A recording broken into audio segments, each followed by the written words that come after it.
you're never gonna see this on any mainstream news. This ain't what you want, this is what you need. Can't never forget. Yeah, they made us slaves, hung our kids from trees. I never forget. Nooses on our neck, whipped us till we bleed. And they gotta get it. Hey man, call it Galatians 3:13. Woo. You're now tuned in to Precept Upon Precept. Crew so strange. Look at how low they hang. Oh man, took out the chains. So when the wind blow, we just swing. Much oppression, never kill 'em. Breaking dreams and it's bitter. Ready, set, pull a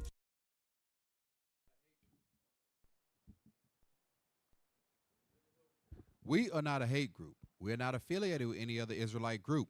Israel United in Christ is a nonviolent Bible-based movement. We do not advocate or condone any acts of violence against any race, ethnicity, or gender. We advise that if anyone hears or knows of any plots to cause harm to anyone or to break the laws of the land, you must contact the proper authorities to bring awareness to any possible threat as stated in Leviticus chapter 5, verse 1.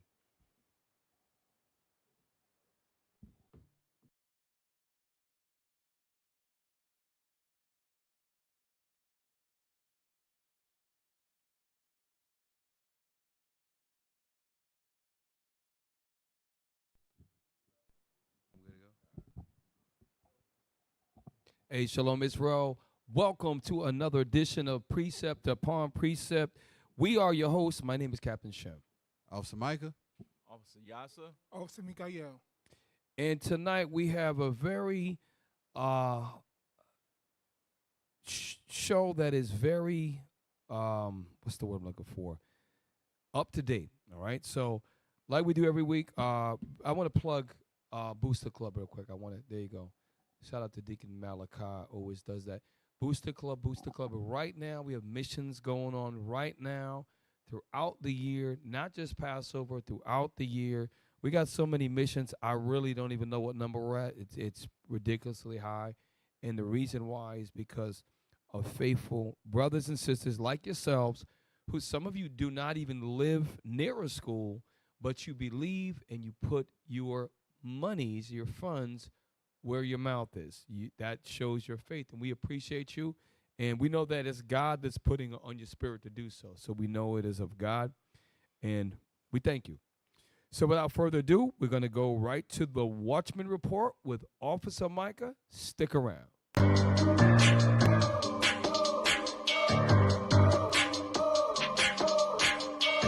are now flying.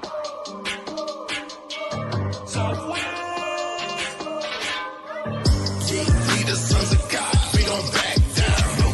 I'll take it to your face, I tell you right now. Step up to the count, we ain't backing down. Step up to the count, I tell you right now. Hey, Shalom Israel, Most High in Christ. Bless. Love our tech team. Shout out to the tech team. All right, we ain't gonna waste no time. Pray for them. At a gun show in Utah, sadness that one of our own is accused of killing Charlie Kirk. That's a pretty good read right here, but they heart broke.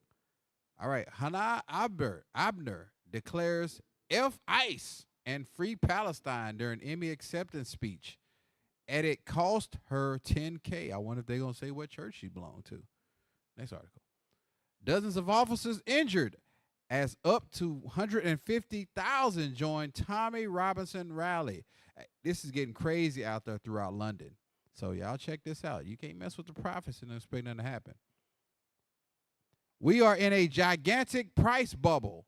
Famed economists warn extreme stock valuations points to negative returns ahead. It's getting ready to go down, y'all. It's going down. Jimmy Kimmel Live pulled off air indefinitely by ABC over Charlie Kirk shooting comments. They said they took him off. He ain't coming back. This concludes the Watchman Report.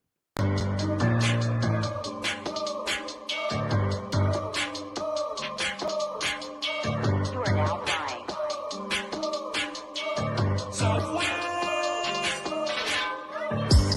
We the sons of God, we don't back.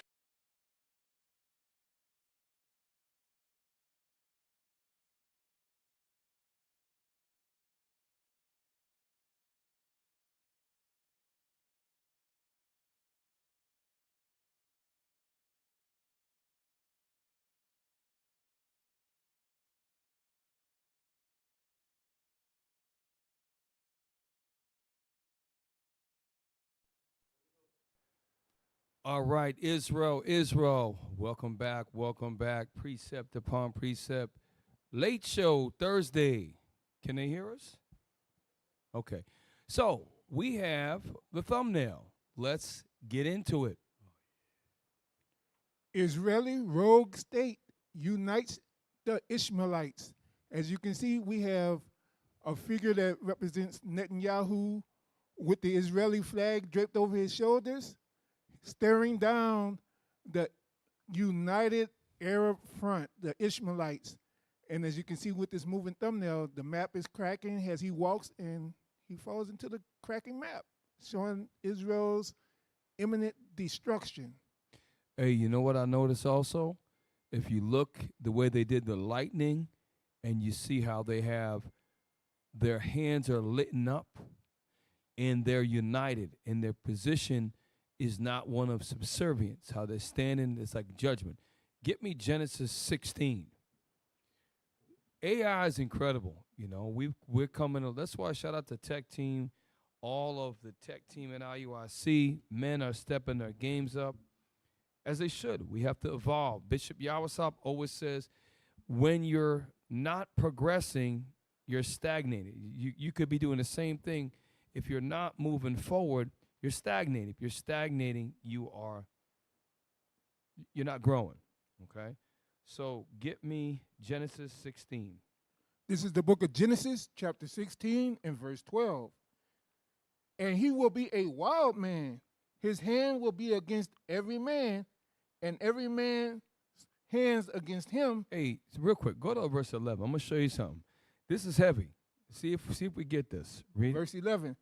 And the angel of the Lord said unto her, Behold, thou art with child, and shalt bear a son. Right. Remember, Abraham had a child at the beginning of the chapter, verse 1, Sarah, Abraham's wife. So he took a bondmaid for a concubine. Now, watch what God says. Read. And the angel of the Lord said unto her, Behold, thou art with child, and shalt bear a son. Watch this. And shall call his name Ishmael. Right. Hence the term, the Ishmaelites, the sons of Ishmael. Listen to this. Because the Lord have heard thy affliction. Because the Lord had heard thy affliction. Guess what? The Most High is going. The Arabs' affliction is going to be heard. Not that they're the people of God, but the Palestinians' affliction is real. And you got to understand something. The sons of Ishmael are related. So a Yemeni Arab, you don't think he feels pain when he sees a Palestinian Arab being slaughtered? You don't think that a Jordanian or Syrian Arab, a Omanese, I think they call it, or United Arab, you don't think these other Gulf state Arabs don't feel the pain? They most certainly do. Verse 12. And he will be a wild man. Right, it said he will be a wild man. Read on. And his hand will be against every man. This is a prophecy that he will be a wild man. He will be a wild man. Read on. And every man's hand against him. Right. And he shall dwell in the presence of The key word is shall. This is a prophecy. Shall. Pull up the map of the Persian Gulf. I told you in the audio, you get a bunch of maps for me, please. Let's look at where they dwell. They dwell in the presence of the Ishmaelites, their brothers. And this is the future. And this future is now here. Watch this. This is the Most High is a master manipulator of men's minds. Thank you. So when we look at, some of it's a review. Some of you may or may not know. So that big peninsula, which you see Saudi Arabia, Yemen, Oman, that is also called the Arabian Gulf. And it is a perfect peninsula, quite large. And every one of those countries are Arab. Let's name them. Israel, Palestinian Arabs, that's on the peninsula. Egypt, which is Sinai, that's part of the peninsula, that's Arab.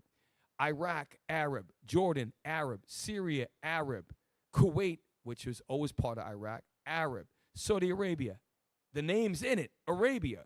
United Arab, Arabs. Qatar, Arabs. Oman, Arabs, okay? Yemen, Arabs, and even more, even so. In Iran, they have some Arabs that are in Iran, even though those are the Carmanians. But all of those are where the prophecy, Moses let us know that this is where Ishmael would be. And the whole thing is, and obviously Yas was talking about it earlier, is that before 1948, that was a vast majority Arab state. Okay, obviously, millennial before that, the real Israelites were there. So that's just a quick reminder about these are the Ishmaelites. Okay, I don't want number one, but I want number two. Number one goes into Venezuela. I don't want to touch that right away. And again, I've been told on this by other people that I talk too much. So please feel free to speak as y'all want to say something. Let's not do Russia. Let's do the next one. Maybe it's 3. I don't know. Yeah, I'm sorry. Yeah, that's it right there. So, what is going to make the Arab? Here's the thing, because the Palestinians are generally a poor people, but the people from Qatar, they're not poor at all. Okay, so what it is I think they realize, well, the Palestinians are a bunch of poor Arabs, but once you start touching them rich Arabs, now they want to come together. Watch this. Israel burning the ground in Gaza City assault, thousands flee. Okay. I think it's a video, right? No? Yes. So this, remember when they told them to go south? We covered in the show. They went south and they bombed them. And then they said to go north and then they bombed them. Now they're sandwiching them and they're compressing them from the south and the north, and they're compressing them together. Look at this.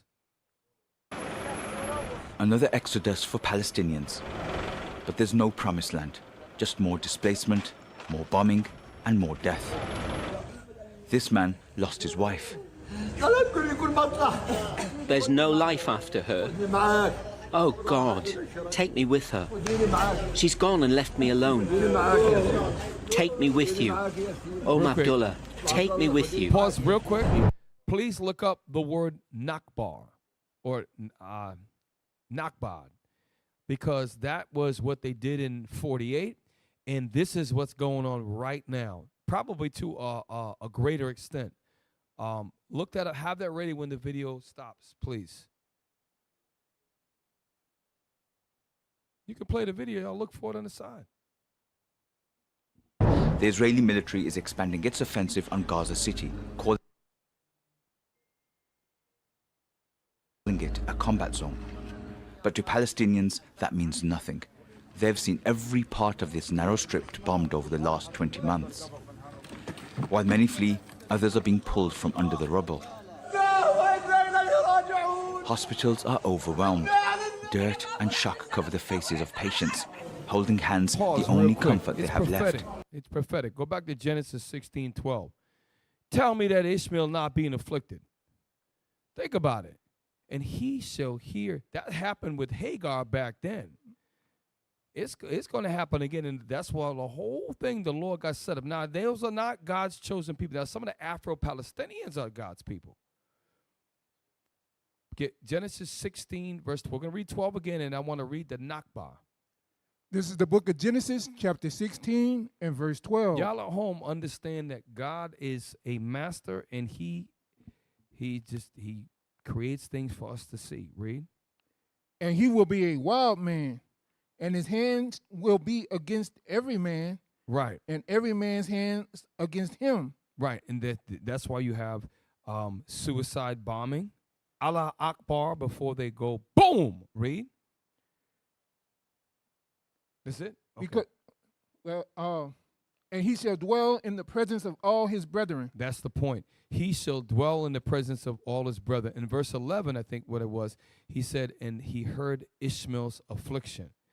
This, what's going on in Palestine, a lot of these white professors are talking about, they cannot believe it's actual genocide, ethnic cleansing, right? They're starving those people to death.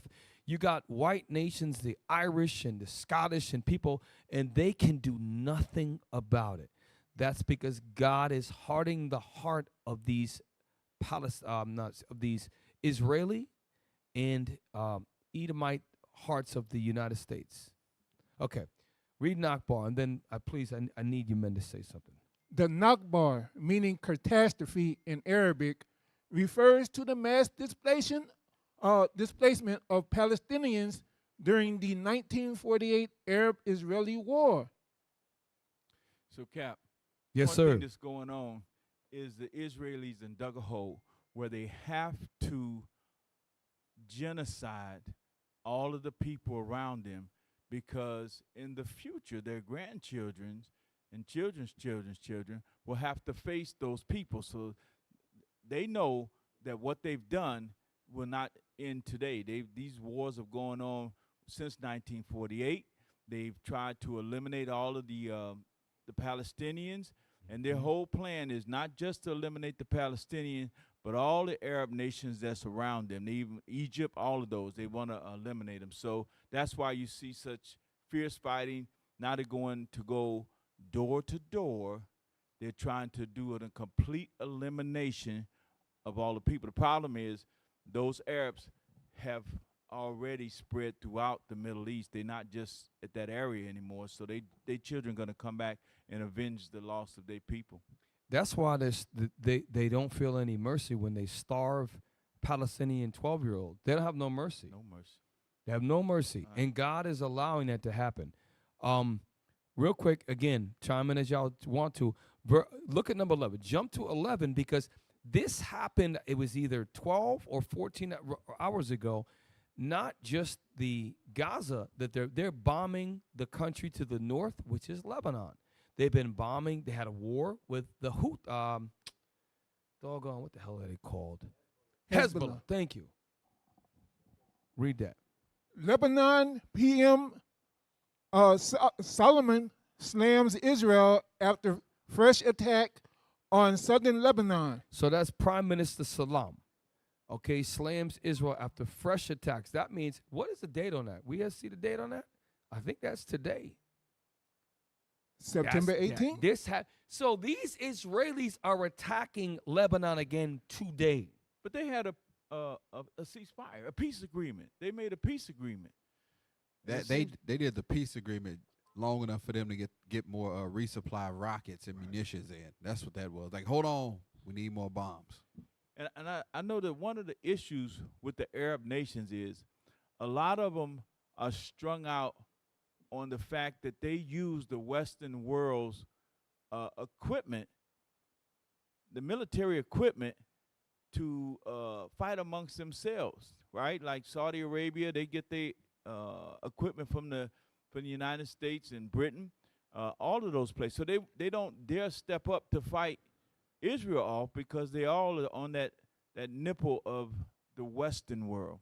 It's like you say, they all use Western technology and Western weaponry, but they were all called freedom fighters in the late 70s and 80s when the United States was giving them all of this, and now all of a sudden they're terrorists because they no longer fit the agenda of the United States. Remember, Saddam Hussein was the U.S.'s trooper. They supported him because Saddam Hussein kept the Iranians at bay. There's a Delta Force operator named John McCain. I forget what what the hell is his name? Anyways, he's all over YouTube, and he talks about that the stupidest thing that they did is to kill Saddam, because Saddam created a balance in the Middle East, the destabilization that they needed. And remember, China, we covered about a year ago, China fostered the first peaceful interaction between Iran and Iraq. And that was done, they opened up the embassies in their country again. Okay, so all of this is coming full circle. What we're going to show a video now is in Lebanon today, the Israelis attacked, I'm not sure it was Beirut or not, they attacked Lebanon. We're going to show you today, okay? Well, turning to some breaking news at the moment, it is the Israeli armed forces once again making headlines here. And what it really is that they have begun bombing positions in southern Lebanon shortly after issuing forced evacuation orders for residents there. As plumes of smoke can be seen over homes, Lebanon's prime minister is calling for maximum pressure on Israel to stop its attacks. Israel has kept up its strikes on southern Lebanon despite a ceasefire which was signed in November. Zaina Khadr joins us live from Beirut. And Zaina, it was not very much noticed, this evacuation order. I only saw it about, an hour ago, if not much less than that. And suddenly these bombs have started falling. Yes, the Israeli army has begun to carry out airstrikes on a number of locations in southern Lebanon. Like you mentioned, the evacuation orders issued approximately an hour ago. We saw mass evacuations, people leaving villages because the evacuation warnings were posted on social media and they marked the buildings that they plan to hit in 3 villages, 4 buildings in 3 villages, in villages really that are densely populated. So you hear we that? saw. That's what got me. When they said villages, you think of villages like 16 houses. No, there are buildings there. She said, it's densely populated. And this goes back to, when Palestinians are considered generally poor, same thing with southern Lebanon. But what the mistake God doesn't make mistakes. God put it in the heart of Netanyahu and them when they attacked a super rich country of Qatar. Now the Arabs realize it doesn't matter if you're a poor Arab. They're going to come for all of us, okay? So keep that in mind. This happened today. What Officer Solomon had posted a couple articles. This last week they've been bombing and killing every day in succession in Gaza. And Cap. Yes, sir. The methodology that the Israelis are using is the same methodology that was used here in America against the native people. They make promise after promise after promise.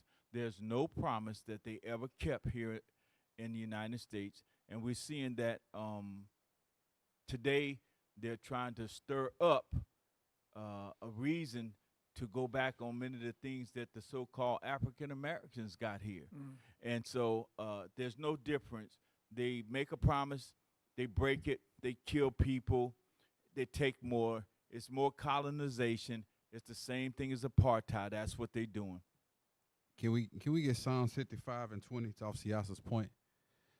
Because they let them know ahead in advance, hey, we're going to bomb these buildings. But I thought you were attacking Hezbollah. So what did the Hezbollah headquarters communicate back to, hey, yeah, we over here bombed this spot? How do they know where to bomb? They don't. That's the point. They don't. They just bombing people. They say, hey, we got a ceasefire, but we still going to bomb you. Could you read that? The book of Psalms, chapter 55 and verse 20. He hath put forth his hands against such as be at peace with him. They said, okay, November, we have a ceasefire. Yes, we're at peace. But watch, read on. He had broken his covenant. In November, no, what come? Boom, we're in September. They bombing them again. They already bombing them. They said, well, 10 months. That's 10 months. They've been bombing them. They've been bombing them ever since. An officer, they use the excuse. They'll say some of the military or some high-ranking official was in that area, so that's why we had to bomb those people. But guess what? In the Israeli lands, it's the same identical things. So if they just start blowing up in neighborhoods and blowing up just whatever they want, then the Western world would say, listen, they mercilessly killing innocent people. But so are those people in Palestine who are non-combatants, innocent people. That's the tactic they use. Hey, real quick, hold that thought. Pull up the number. I want to see, every week we pull the number. Pull up the number of total Palestinian killed and injured or maimed or maybe it's the word injured we're looking for. And I believe last week was 65,000 men, women, and children killed and well over 100,000 injured. Let's see what the tally is that they're going to let us see. So as of mid-September 2025, various sources report The Palestinian death toll since October 7th, 2023 is estimated between 65,000 and 67,000 in Gaza. That's what they said some sources, but there are other sources that say it's over 100,000. And when you take in the injuries that they're getting, read it. Yeah, let me see. Hey, scroll back down. There it is. Independent analysis suggests the actual number is much higher. A study cited by DW in July 2025 indicated the actual count of violent deaths in Gaza as of early 2025 was 40% higher than reported figures, putting the toll closer to 75,200 by January 5th, 2025. You know what's crazy? If right now the Israelis would say, okay, we're going to stop fighting, the Arabs are willing to settle and get along with them where they at. But they're the people who say that the scriptures talk about that they can't get enough. They just want to keep taking land, taking land. And that's what the problem is. It's not the Arabs, for say, to keep attacking them. They're the aggressors. Right, and that's hence the top. Pull up the thumbnail real quick. Look up. Keep reading. I'm sorry. That last part says the study concluded that the total projected death toll could be over 100,000 by mid 2025. We're already past mid 2025. But you got to remember, that's the numbers from now. This ain't from the numbers from what they've been doing since 1948. They over millions. Bring it out. Millions. The millions. Hey, the millions of Palestinian Arabs killed, and this is the thing. They don't forget. They have stories of when great grandma died. They pass that on, and the pain that comes with it. And this is why they see all of the Palestinian Arabs as Hamas, because all them little boys have someone in their family, either directly or perhaps second cousin or whatever, who has suffered death or have been seriously injured, house taken, been forced a Nakba. And they have that. That's a reality. And to that death toll they showed, a lot of those people they looking at, okay, these people are being bombed. What about the people that can't get food? They can't get health care. They getting infections are setting in. Because when war hits, food and all that stuff gets disrupted. You can't get proper medical care. People get dysentery. You get sick, and that they dying from that. Hey, real quick, I'm going to show you that the U.S. has the power to stop all of this. I'm going to show you the level. This is why I'm going to get a video of Richard Nixon that he said something pretty powerful. Pull number 14. There was recently a veto where the United Nations Security Council had a meeting, and every nation wanted a peace treaty except for play the video. And while we can get that, to Officer Michael's point, what about the people, like we saw the guy earlier that lost his wife and was saying, take me with you. Right. What about those people that commit suicide because they're depressed because of the things that they're seeing? They don't count those in the death tolls. You want to talk about PSD. Right. Every one of them Arabs got PSD. Seriously, if you figure, let's say, for example, you lived through it all, but then you know your uncle was in the building. You had to come the next day, and you saw them take your uncle's body out. That's, especially your child, you're going to live with that the rest of your life. And this is pain and trauma that it's at least have each other to talk through it. But it's something that, and this is what goes back to Genesis about, back then he heard Hagar's, Ishmael's affliction. And God is going to come and use the Arabs to unite because of the Palestinians' pain. What greater would bring the Arabs together? Because they're going to realize our enemy doesn't matter if we're rich, poor, he just can't stand us. And that's what's going to, the death toll is going to get even more. Eventually they're going to say, damn, they killed 150,000 of our Arab brothers and we stood by. Eventually, the Mossad is using Netanyahu and the U.S. to create an Arab alliance, like it prophesies in 2nd Esdras 15, that is going to rise up, okay, and remember their nature. Now, pull the video. This is at the United Nations Security Council meeting. Watch. I'm telling you, the Lord is, Most High God is behind all this. Watch this. Against. The draft resolution has not been adopted owing to the negative vote of a permanent member of the Council. The United States rejects this unacceptable resolution. It is beyond time that Hamas release every single hostage now and surrender immediately. The United States will continue to work with its partners to bring an end to this horrific conflict for the sake of the people of Gaza, who deserve a future free from Hamas. U.S. opposition to this resolution will come as no surprise. I'm sorry. Let me ask a question. I want to know, is there any documentation of how many Hamas killed Palestinian civilians? Because that's a slick way to get what you want and never have an opportunity to end the war, because you keep saying you creep putting on Hamas and Hamas in general. Like the 100,000 people that's projected by mid-September you killed through those 5,000 bombs. Israel doesn't manufacture those bombs. Those 2,500-pound bombs that they're dropping in urban areas like Gaza with 2.3 million people, that you're breaking the rules of engagement of war. 5,000-pound bombs being dropped near hospitals. So Esau control, Esau run the world, everything. He could stop it.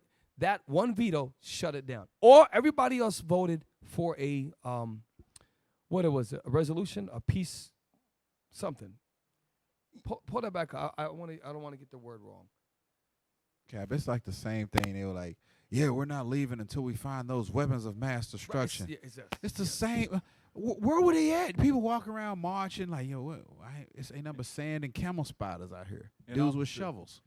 Those are called false flags. Yes. Right. They use that repeatedly. Nero used it. He set Rome on fire so that he could get after the real Jews at that time, the original Jews, let's put it that way.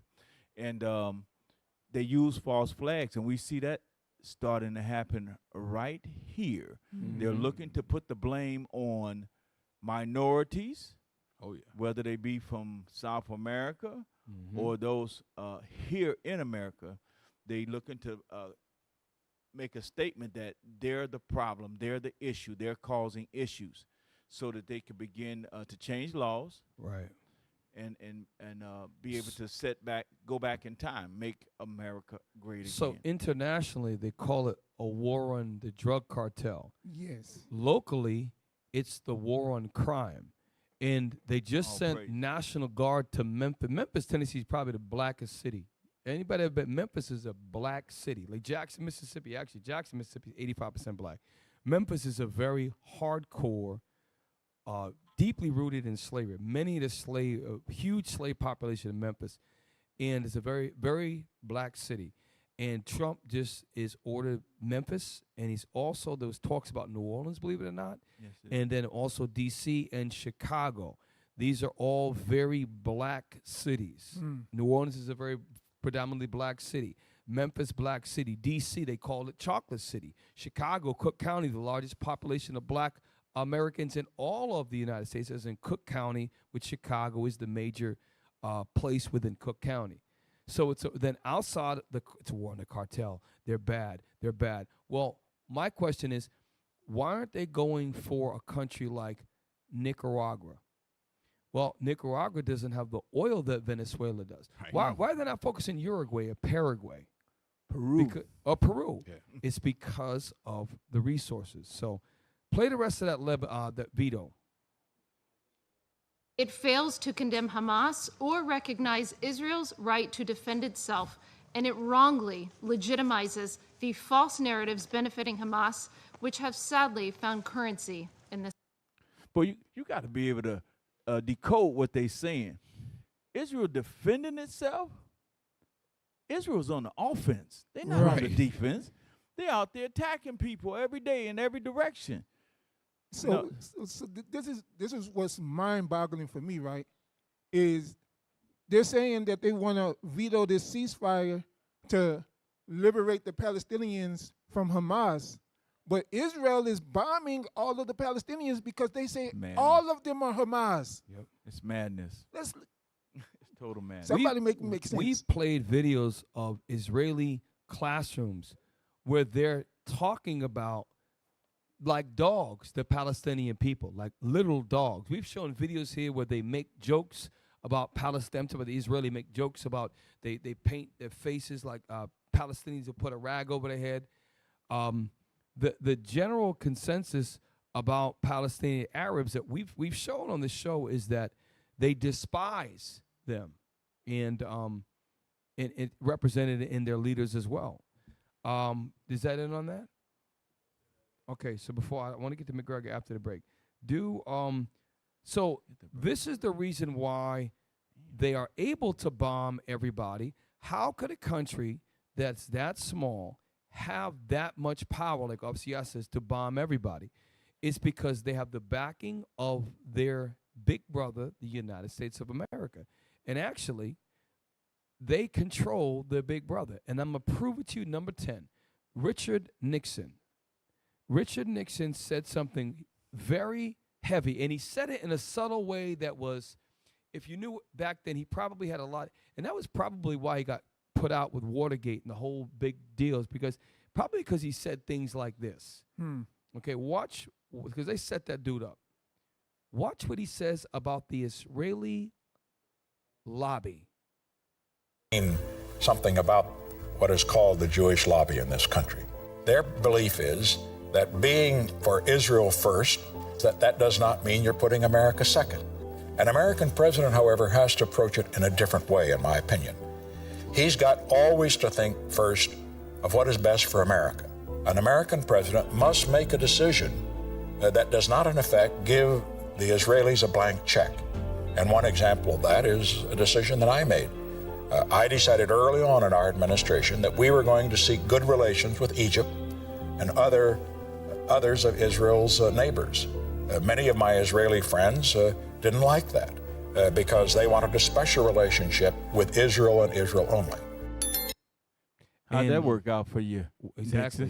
Right. Y'all, listen, y'all check out, there was a whole thing that, and if you go against the grain, if you go against the Israeli lobby, you are going to have a problem. Now, there's another video on the same, get me, not McGregor, it should be, oh gosh.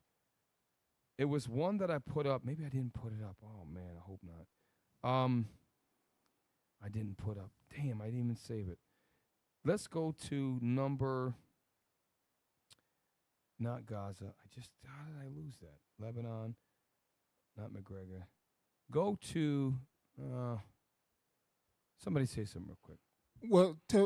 Well, what Nixon was just saying about the Jewish lobby here in America and doing what's best for America and making these decisions, right? That Jewish lobby is still a stronghold in America today, because remember, they said the biggest threat to Israel is young African Americans in the United States. How? How could that be? How? Unless you understand something about these young so-called African Americans and what we're bringing out tonight with this book. That's how we're the threat, and that's what they're talking about, and that's what all of this whole play is. Them bombing Palestine is for them to get more money. It's a money grab because they want to put that Ben Gurion Canal straight through Palestine, and they want to go from the Red Sea directly to, the Mediterranean on that side. And not have to deal with Egypt and the Suez Canal anymore. And then, too, the Suez Canal will be smaller. Only one ship can pass at a time. So they're trying to get more traffic going through there. And it's all a money grab. And also, they're trying to establish, and they've been trying to establish, their legitimacy there. Since you mentioned about the young men here in America, that's what it's about. Because them saying who they are and all of that, but historically speaking, and we're going to touch on that later on, they are not the people. And what they're really doing is taking that land under a false pretense. We're going to bring that out tonight as well. And to your point, that's why that's another way they're justifying what they're doing in Palestine. Remember, Netanyahu called those Palestinians, those Arabs, Amalek. But that's the whole thing.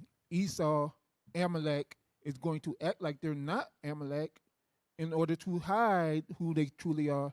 So they're putting that Amalek label on Ishmael and is bombing them because they're trying to eradicate them, like the scripture said they was supposed to. We were supposed to, not them. So I pulled up a video of the professor that we played last week. He was on Judge. This is a professor of political science, and he's an expert on Israel and how they influence the people in their region. Again, listen to what he says about the Israeli lobby. Well, let me just point out that the United States just doesn't give Israel lots of weapons and lots of money and support it diplomatically. It does it unconditionally. There is no relationship between any two countries in world history that looks like this relationship. The United States, again, supports Israel no matter what it does. This is truly remarkable. We don't treat Israel like a normal country and help it because Do you see what it's he's posting? I want you to rewind that.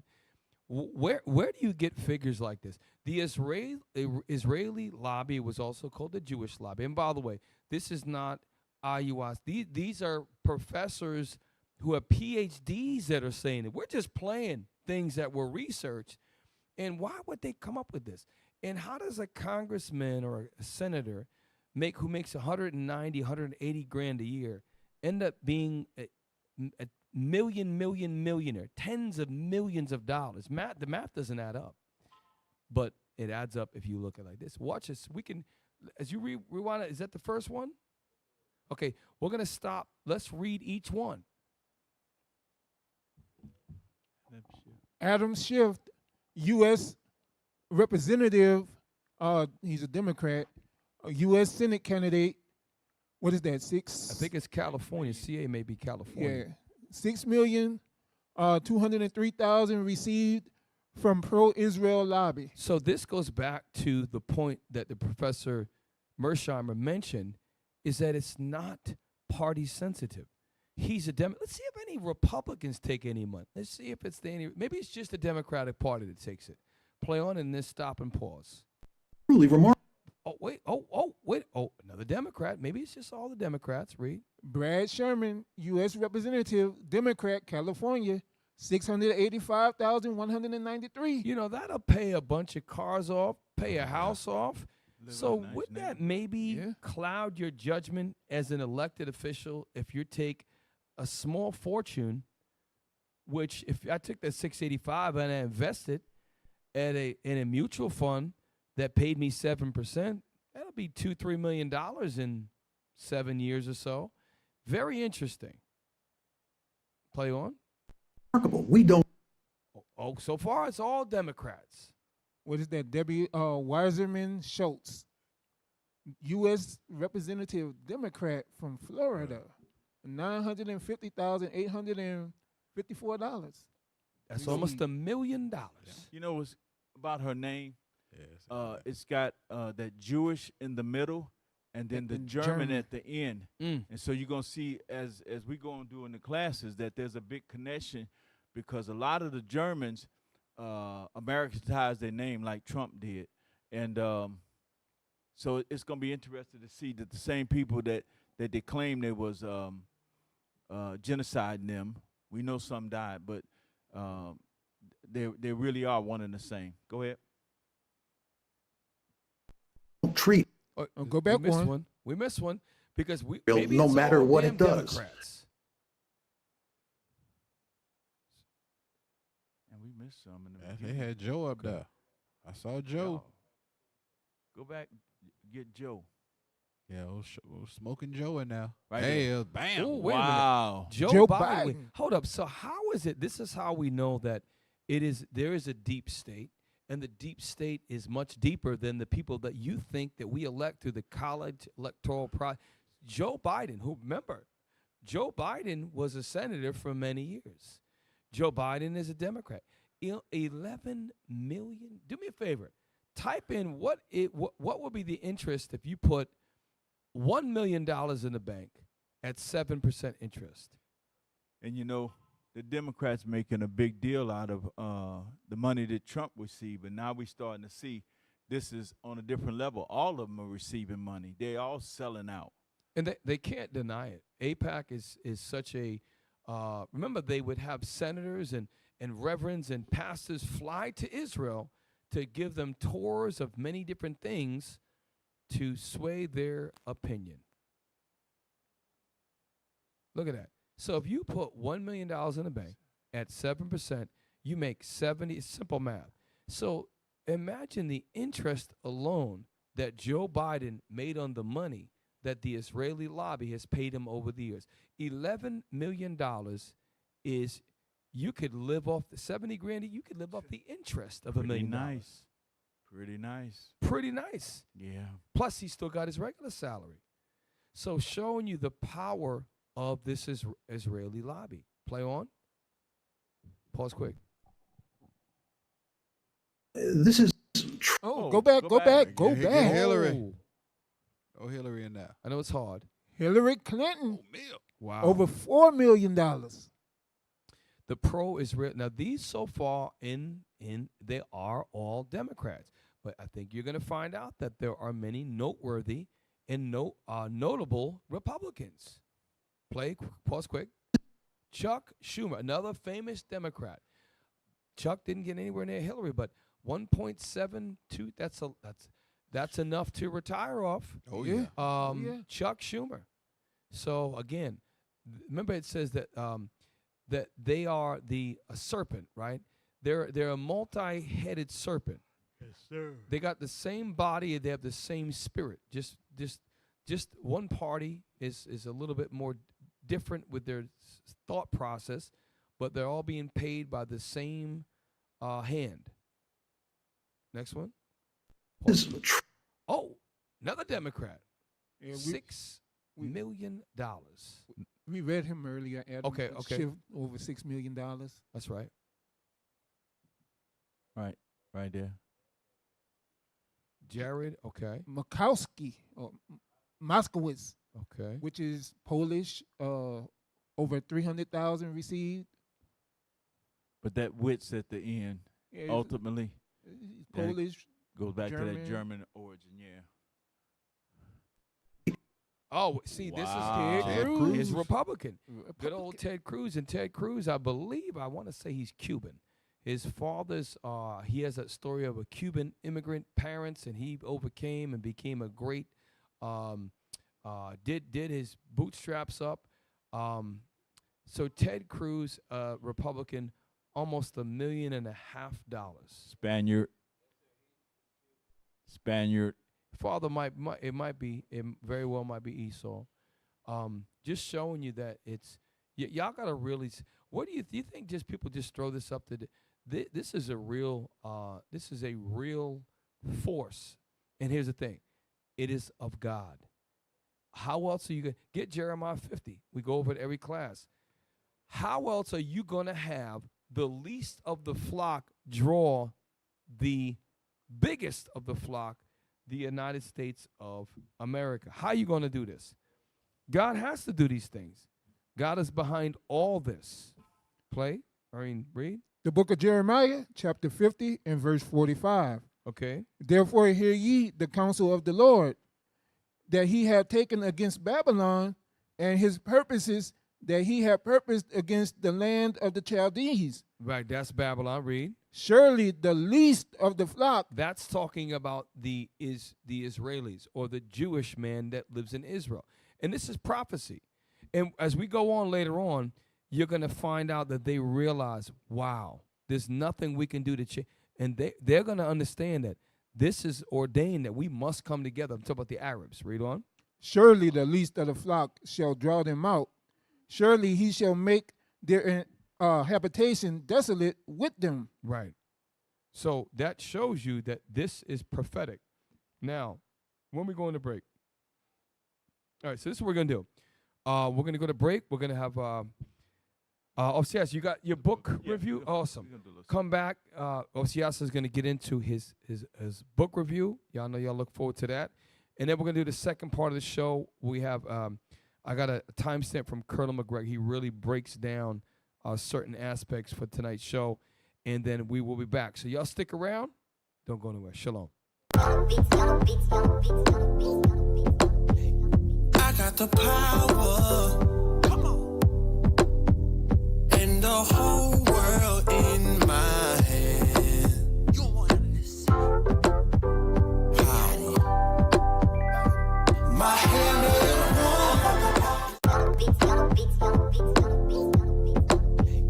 I got the power. Come on. And the whole world in my hand. You don't want none of this.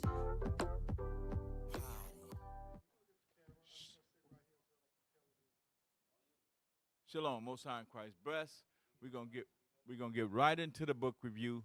Israelis' $5 trillion secret. I don't think we have a reader tonight, but so what we want to do, we want to keep continuity with the theme tonight. What we're dealing with. Let's go to it's page 9. You see that? No. Go back up on your. Keep going. I'm looking for the one, page 9 of the book.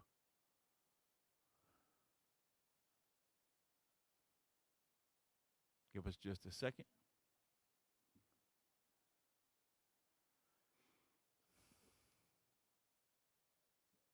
That's it. Right there. So it brings out, we're going to catch up because we kind of skipped a couple of weeks. We want to go kind of go back and review it. It said, United Nations must take into consideration that the Zionists consist almost entirely of Eastern European Yiddish-speaking Jews, Khazars, origins or immigrants who have gone to live in other countries where they have never become loyal citizens, okay?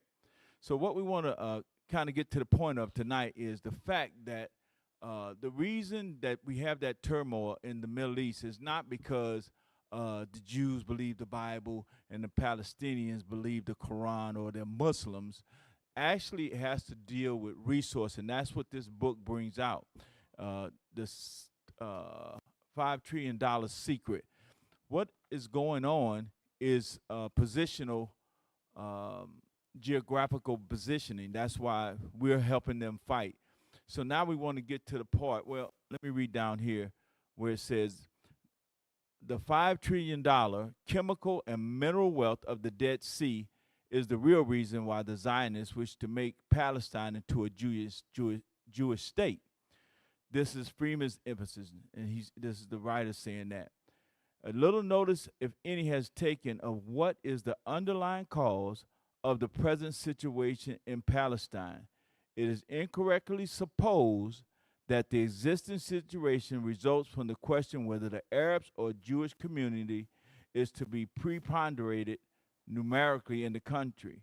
The real entirely appreciated in Palestine is the reason calls for more careful consideration than any other fact in connection with the entire Palestinian problem. So what's really going on over there is geographical, and it has to deal with resources.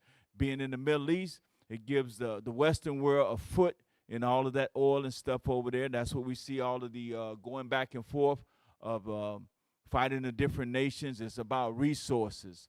Now, let's go to the first one I sent tonight. So I have to read over here. The British mandate refers to, and this is how it begins. The British mandate refers to the mandate for Palestine. A League of Nations granted authority to Britain to administer the territory of Palestine, Transjordan, after World War I, replacing the defeated Ottoman Empire. So the Ottoman Empire was pushed out of that land. The British used the Palestinians to help push them out. And there were some promises made to the Palestinians as well as to the Jewish people about them both being in the land, and that the British were going to make sure that the Palestinians were protected. British was tasked with preparing the land for self-government, that self-government by the Palestinians. The Balfour Declaration, which supposed a Jewish national home, while also safeguarding the rights of the Arab population. Scroll down a little bit. Go up a little bit more. So the terms of the mandate incorporated the 1917 Balfour Declaration, which supported the creation of a national home for the Jewish people in Palestine. So it gets to be more, because what happens in effect, the agreement that they made under the League of Nations was nullified when they dissolved the League of Nations and they created the United Nations. So what the British were supposed to be doing was protecting the Palestinians, was cleverly dissolved. Go to the second one I sent. So it mentions the League of Nations officially ceased to exist April 1946 after holding its final session in Geneva, Switzerland. The organizational formally dissolved on this date, which it affairs and assets being liquidated and transferred to the new formed United Nations. But what they didn't transfer was the protection of the Palestinians. Now they reversed what they were doing, and they began supplying the Israelis, along with the United States, the Western world, began supplying the Israelis with the power to overrun the Palestinian. What we know is, Cap mentioned earlier, the Nakba and the 6-Day War, where they ran them out of their homes and took the land, forced them into Gaza and into the what they call the West Bank. Yeah, West Bank. Come on down a little bit. The United Nations, established after World War II, took over many of the League's functions and responsibility. But the League is dead long. Well, that's not it. Going up some more. I think that's it on that. So basically, they're in the land not to repatriate the land, go back into the land. They're in the land to take the resources. That's why they went back into the land. As we've seen with colonization everywhere, they went into Africa to take the resources. They came into America, Puerto Rico, their beloved riches. It's all about the money and the resources. And that's the book review. I got the power. Come on. And the whole world in my hand. You don't want none of this.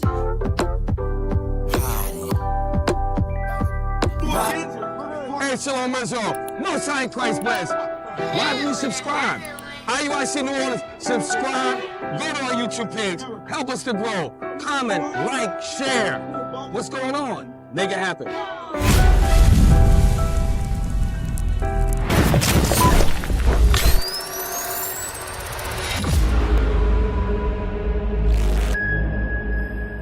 We are living in a cycle. It's being repeated over and over and over again. I don't know how we in 2025, we still talking about colors. This is crazy. We are not going to get out of this situation unless we repent.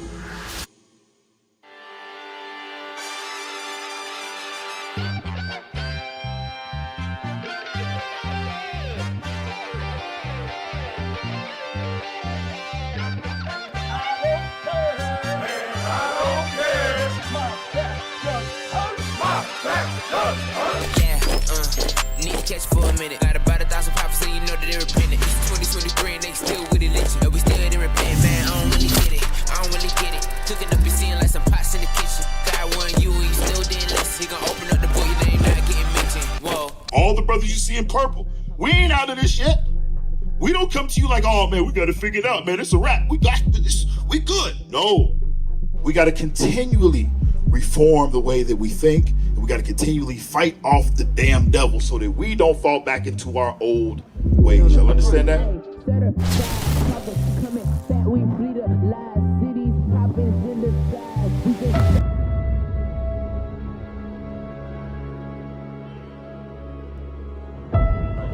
We have fainted, and our culture is a reflection of that.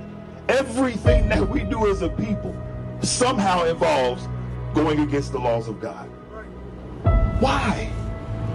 How do we fall so far away?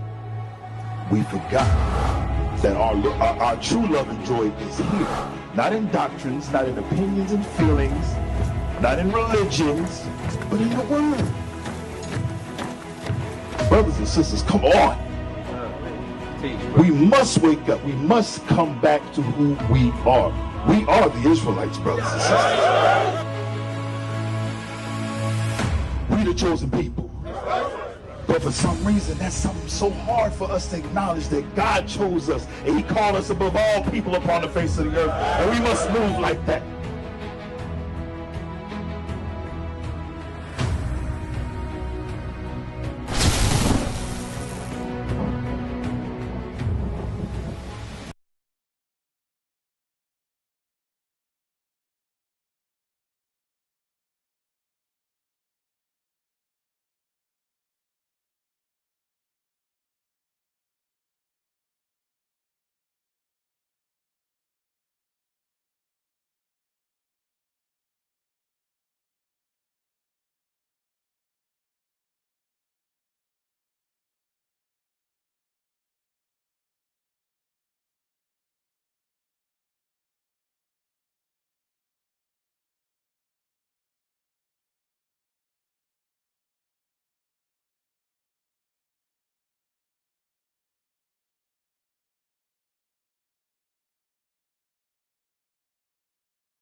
All right, Shalom, Israel. Welcome back. Welcome back.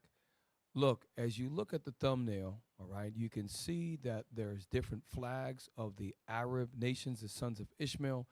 And they, first, if you notice, their hands are down, then they rise up. And what's going to happen is that eventually the Israelis are going to fall. And that's prophecy, okay? And we're in that time right now. We're in that time. Pull up the number 9. Shout out to Officer Solomon. He posted this, I believe. It was either Solomon, maybe it was you, Mike. I don't know who did. I think Solomon might have did this. So Marco Rubio, who is a Trump cabinet member. What is he? Secretary of Defense? Secretary of State? What? Pull up Mark Rubio's title. I believe he's the Secretary of State, if I'm not mistaken. Who is Marco Rubio? Marco Rubio. We'll get that. Read that. Israel intensifies Gaza City bombing as Rubio arrives in Jerusalem. Just like they bombed Lebanon today. You got it? What is he? So Marco Rubio is arguably, other than the president of the United States, he's like the foreign minister for like Russia and other countries. The Secretary of State deals with, that's why he can go by himself and speak for the United States. He's Trump's front man. He's able to go and talk about, let's read the role of the Secretary of State. I think it's very important you understand the power that this man has. And he's a young man. He's only early 50s. What is the role of the Secretary of the State of the United States of America? Should be a quick, something quick. Shouldn't take that long. You got to understand, while this guy's over there, they're intensifying the bombing, meaning they're not worried that the right-hand man of the U.S. President, Donald Trump, is here. They intensified the bombing as he was there. Read that. The title Secretary of State can refer to a federal official in the United States or a state-level officer with very different responsibilities. Here's the specific. The U.S. Secretary of State manages foreign affairs. He's like the foreign affairs. He's like Sergei Lavrov for Russia. That's all you see his face. So he is able to speak and manage foreign affairs. He is Trump's mouthpiece to the nations. Read on. Role of the U.S. Secretary of State. The U.S. Secretary of State serves as the president's chief foreign affairs advisor and is the head of the U.S. Department of State. The primary duties include foreign policy relations, treaty and negotiations, diplomatic staff, citizen services. Pause real quick. Type in, this just came out this week. I believe Marco Rubio wants to make it so that he can revoke a U.S. citizen's passport if you criticize Israel. Type that in. I couldn't believe it. They're trying to bring it to law. They passed the bill. It's got to pass through the legal process. Marco Rubio is trying to say that if you criticize Israel or if you say things that are deemed offensive about Israel, that the United States can revoke, even if you was born and raised here. Let's make it a little bit more plain. Let's choose any other country outside. For example, let's choose Poland. Can you imagine any other country that if you criticize Poland, they could take your U.S. passport away from you? Watch this. We got to find this, man. I read it this week and I should have saved it. Oh, gosh. You could say Marco Rubio. Israel. Right. Criticize. Right. Allow. Yes. Right there, bro. The Guardian. This is one of the ones. So, listen to this. This is, now I want to see the date. I believe it was within the last 5 to 7 days, maybe sooner. It was September 16th. 2 days ago. The fact that, listen, it hasn't passed yet. The fact that this idea is actually being entertained is amazing. It shows you the power of God. It's going to get so bad that literally they're going to make up what they want to take away your right to travel outside the country. Can you really think about the power that the Israeli lobby has?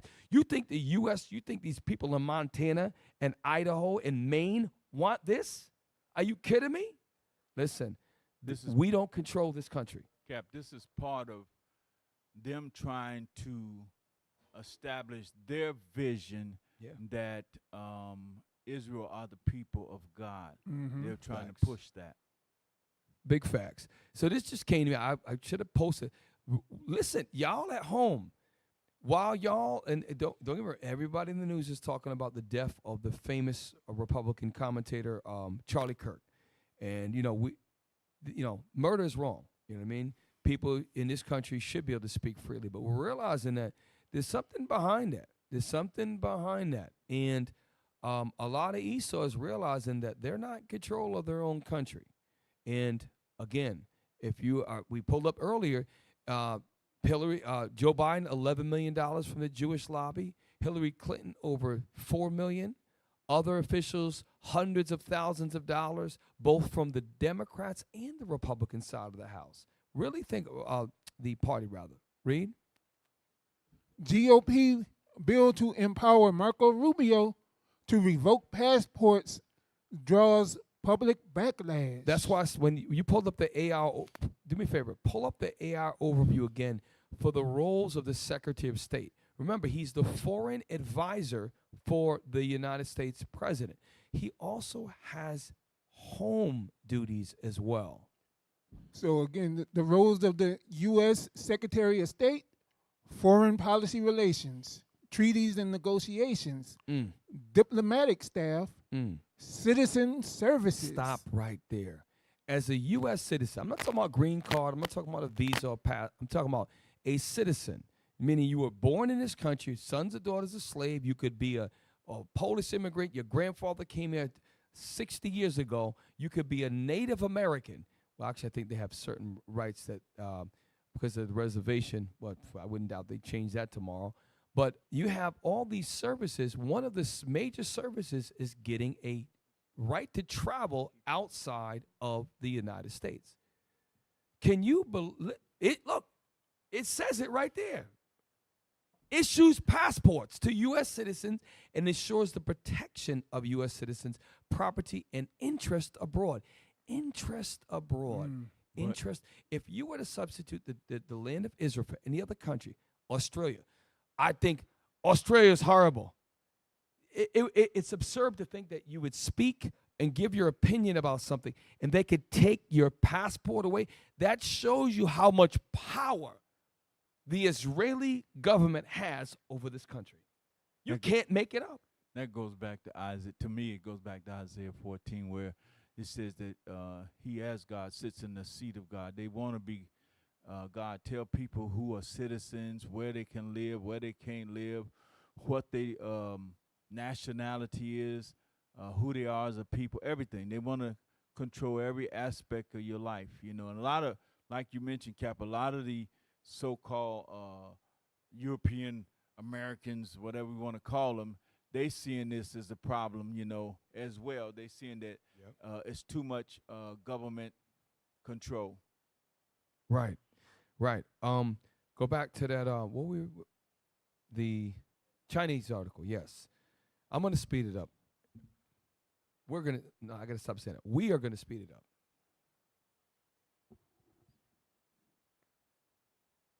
I know it may have some converting issues. There we go.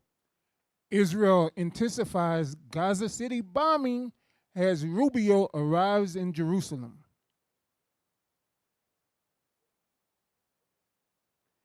Israeli forces destroyed at least 30 residential buildings. That's in an urban area. Gaza is a major city of over 2 million people. They're bombing and breaking rules of war, and as it relates to dropping bombs in targeted areas. They're blowing up residential buildings, not military targets, not comm towers. They're blowing up residential buildings. Read on. At least 30 residential buildings in Gaza City and forced thousands of people from their homes. Palestinian officials said as U.S. Secretary of State Marco Rubio arrives in Jerusalem on Sunday to discuss the future of the conflict. Remember what just happened in Qatar? We covered it last week. The president sanctioned a Donald Trump in Qatar that has the largest military base in the entire region, over 10,000 airmen, U.S. Army, Marines, blah, blah, blah, joint forces, like Officer Michael pointed out last week. And in that country, they bombed, after they set up a meeting with all the Hamas leaders, they bombed them. They went and bombed and tried to take out all of the Hamas leadership. When Trump called the meeting, the U.S. called the meeting. And now Rubio is there, and Israelis who bombed Qatar are now intensifying the bombing of the Palestinian Arabs. The U.S. is in complete compliance and under subjection of the Israeli lobby. Is there any more? Yeah. Israel has said it plans to seize the city, where about 1 million Palestinians have been sheltering, as part of its declared aim of eliminating Hamas, and has intensified attacks on what it has called the last bastion of the organization. The last bastion of the organization. Remember earlier, I'm going to put this in perspective. Remember, type in what is the population of Palestine? Of Gaza. Because we read earlier that some sources say that over 100,000 people have died. We're going to take 100,000, we're going to take the population and divide it by that number of deaths, showing you how many people they've killed in a ratio. Okay, so let's just go with 2 million to make it easy, right? Divide 2 million by 100,000. Okay, divide 1.85 million by 100,000. It should be like they killed 1 out of every 18 people they killed. If you do the math, somebody type it up real quick. If I could get it. So if I take 1.85 million people divided by 100,000. They've killed 1 out of every almost 18 people has died. That's not to mention the over 100,000 that are injured. They've really killed like 1 in 10 Palestinians, killed or injured. But that's crazy. That's currently. That's just they just talking about currently the 2.2 million. You're not currently talking about 1948, 1967. You're not talking about all that. From that time to now, they have killed probably that 2 million number is what they have killed over time. Yes. Y'all got to see, and it's listen. And with spiritualized, we understand that God is making this all happen. Bring it out. When you mentioned earlier that how they called a meeting, yes, with the people in Qatar, that and convinced them to come there. It reminded me of Psalms 55:21. Bring it out. I'm sorry. So bring it out.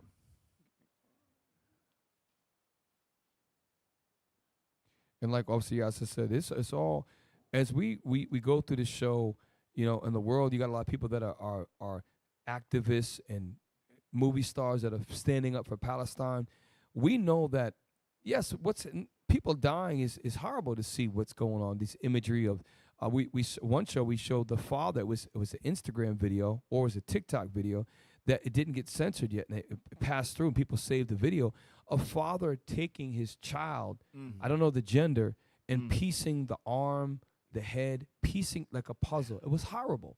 And social media is making war much more accessible. Like during Hiroshima and Nagasaki, even during World War, even during the Korean War and the Vietnam War, they did not have the social media capacity that we have today. They're able to stream stuff. They got 5G, they got 4G LTE over there in the Middle East as well. We're able to see these things real time, and it's absolutely amazing. God is allowing all this to happen. We should never be surprised. Okay. You got your scripture? Yes, sir. This is the book of Psalms, chapter 55 and verse 21. The words of his mouth were smoother than butter, but war was in his heart. His words were softer than oil, yet they drawn swords. Drawn out swords. So that's what we're seeing, but not just over in the Middle East. It's the same thing here. You know, it's always we're trying to do the right thing and be fair to everybody, but it always ends up that the people on the other end are being taken advantage of. It up to the point and including like we're seeing now, we were hearing it's time for a civil war. It's always about that fighting and war. Mm-hmm. Hey, speaking of that, now, and pull up the thumbnail real quick and get number 5. So recently, after we showed last week about Qatar bombing, right? They called, and we predicted it. They called an emergency Arab summit. So now, as you see here, you've got the rogue Israeli state. That's what he is, right? Netanyahu. And the only reason they have the ability to do anything is because of their big brother, the United States of America, that backs them. That you have a professor of political science, an international scholar, saying there's never been in history a relationship like the relationship with Israel, and never in history. That's because God is going to make prophecy a reality. And these Arabs are seeing, it doesn't matter if I'm a poor Palestinian that grew up in an open concentration camp, like they say, that's what it is, or if I am a rich oil benefiting multi-millionaire with all kind of money and notoriety in Qatar, you are going to be touched by Israel. Under the guise of, we think Hamas is hanging out in one of your buildings. So they went and bombed a sovereign country with the largest military base in the U.S., over 10,000 joint forces there. That is a significant base, okay? And this is what it said. So watch this. Qatar host. This is this week, I believe. Qatar host Arab Islamic Emergency Summit. Who said what? Not a regular summit, an emergency summit. It's 2 days ago. I'm sorry, 3 days ago. An emergency summit of Arab and Muslim countries held in Doha has declared its solidarity with Qatar and condemned Israel's bombing of Qatar, the Qatari capital, last week. The one thing that the sons of Ishmael share with places like parts of India, Pakistan, Iran, also, Turkey, is that Islam is the religion of the Arabs, but it also is of the Turks and other major areas. So Islam condemns, whether they're Arabic Islamist, Islam, the religion of Islam is against what the Israelis are doing to the Palestinians. So this is not just Arabs meeting, other Muslim countries. That's very important. Because remember, in Second Ezra, the Carmanians are going to also join the Arabs or the dragons of Arabia in battle. So this is very important. And guess what? The Carmanians' religion is not Christianity. It is Islam. Read. The extraordinary joint session between the Arab League and the Organization of Islamic Cooperation gathered nearly 60 member states on Monday. Leaders said the meeting marked a critical moment to deliver a united message following what they described as an unprecedented escalation by Israel. I'm going to show you the greed of the Arabs. This is the greed of the Arabs, right? Because when you killed, so 2 weeks ago, the number was up, let's say it was up to 90,000, right? So 90,000 Palestinian Arabs who are the same race as you, but now they went over the edge because they bombed the building and killed 12 people in Qatar. It shows you that once you start messing with these Arab people's money, and Qatar is a place that you go to, you're rich. Same thing with Dubai. When you hear Abu Dhabi, which is the United Arab Emirates, that's where Andrew Tate and all these rich, powerful stars go to live, where you can leave your door unlocked and you drive a Maserati, you drive all fancy cars. All of that. Now when you start touching these rich Arabs, now it's an outcry. But what about the 65,000 Arabs that died before January 1st of 2025? What about the 10,000? What about the first 10,000 Arab Palestinians that died? What about those? What about the first 500? But a couple of dozen, less than that, die in a bombing. It shows you that they're still divided by class, they're divided by money. But what's going to unite them? It's going to be when everybody realizes that no matter what you do, no matter how you try to kiss Esau rear end, no matter how you try to bow the knee to the Israelis, you're going to be touched. That, through God, using the least of the flock with the power of the U.S., is going to make them all realize we must come together. And that's prophecy that will become our reality. And we're seeing it. This is the beginning of it right here.